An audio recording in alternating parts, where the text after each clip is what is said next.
up from the ground to see your sad and teary eyes. You look. Alright, hey guys, what's up? So, I think last time some of you people asked, could you make like a tutorial on like how to get better at Phantom Forces and stuff? So here's what I'm gonna, yeah, that's basically my response to those questions. So I'm kind of doing this like uncut. Well, I'm gonna cut it, but I'm doing it like no script. So I'm gonna start off right here. So I think the first thing you should know is this is really basic. A lot of people should know this. When you're on that spawn, you want to get over here onto the other spawn, not just on this map, on any map there's spawns on each side, right? It's like really basic, but so you go over here, right, and over time you'll learn all the points. So on this map people spawn there, there, there, there. I don't know if I'm forgetting anywhere.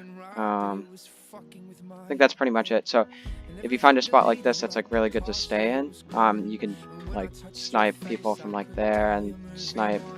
Like, a lot of the time they'll spawn in the same spot though, so you could just keep like doing that, and then when you sort of feel like they're not there, you look around real quickly. Anyways, so you want to kind of like get control over their spawn to get like feeds and stuff.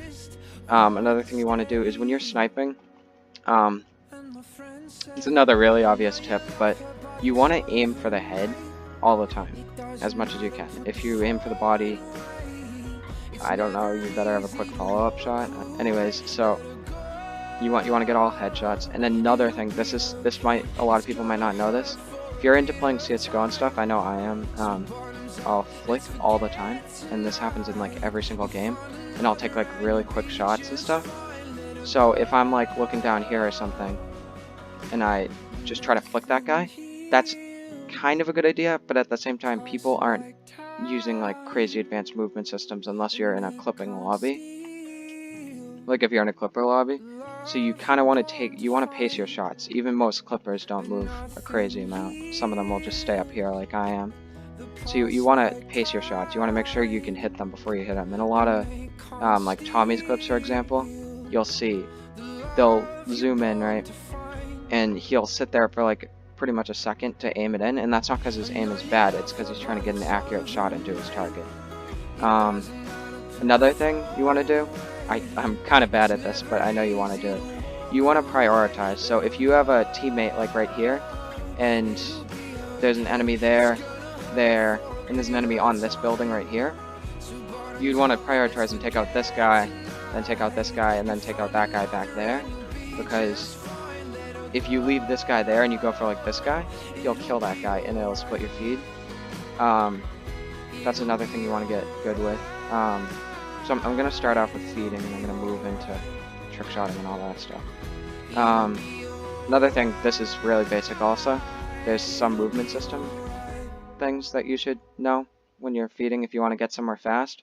So if you're in a serious hurry, you want to sprint, press space, and then C right after, and then press shift when you land on the ground.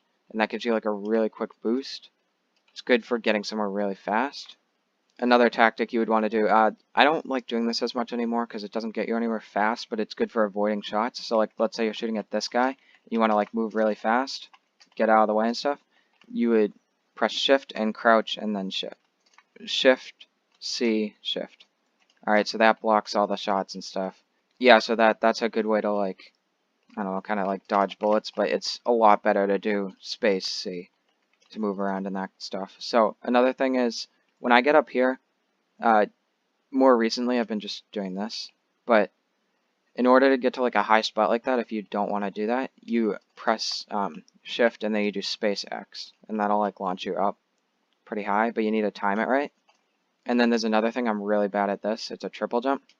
You press ZZ space while you're holding shift, and that'll do like a really high jump. It gets you to certain places that most people can't get to. So those are just a couple basic tips. Another thing is, if you're grinding for like a really big clip, I know this was a really big problem when I had my quad. I was waiting to get a quad, and it's kind of when I finally stopped really trying to get it, like when I stopped having it as my only goal, that I hit it, really. So if you have like a really crazy banger or something, like you want to hit like a 10-man feed or something, or a quad or something, try to go for just anything, really. And then if you find that opportunity in that second, try to go for it. You don't want to try to grind for something that is really hard to get, because it'll stress you out and you won't do good. You won't do a good job at getting it, because it took me like 4 months to get one quad. Anyways, so a lot of people will do something like this, where they kind of do that. That's a good way to have your field of view open. So if I'm going like this, and there's a guy there, and then there's a guy closer to a teammate over there trying to sneak up behind me like this, I can go like that, because I saw him in the corner of my eye. That's a tactic that people do. I don't know if that's why people do it, but that's why I do it. It also gets like pretty accurate no scopes if you want to do that. If you're going for a slide shot, you can go like, and then kill someone. You don't scope in all the way though, it'll be unusable if you do that. Another thing, I still haven't gotten this, happens in 1v1s and in feeds. If I'm high like 8+ on a feed, I get really nervous. I don't know why. Well, not really nervous, I get kind of nervous, and that makes my shots always miss. So like I'll be like right here, and there'll be a guy in this window or something, and because I'm nervous, I'll like try to like predict his movement even though he's not moving, and I'll screw up, and yeah, that kind of screws me out. A lot of people will like complain if you get like a knife or something. Like in the chat, there'll be like some like rank 10 that starts complaining. By the way, don't listen to those people. They're not really a big deal. But use whatever you need to survive. If you can't no scope a guy that's like right in front of you because he's like spamming you with a knife, knife him back. Get that one kill. As long as you don't have like 3 knives in one feed, it's pretty much just as usable as if you didn't have a knife at all. Okay guys, bye. I just want to give a little shout out. I know he doesn't really know me. Paradox Links, he's a new Paradox recruiter. I don't know why. He kind of just inspired me to make this video. Seemed really nice, and the commentary video mainly inspired me to do it. Anyways, bye.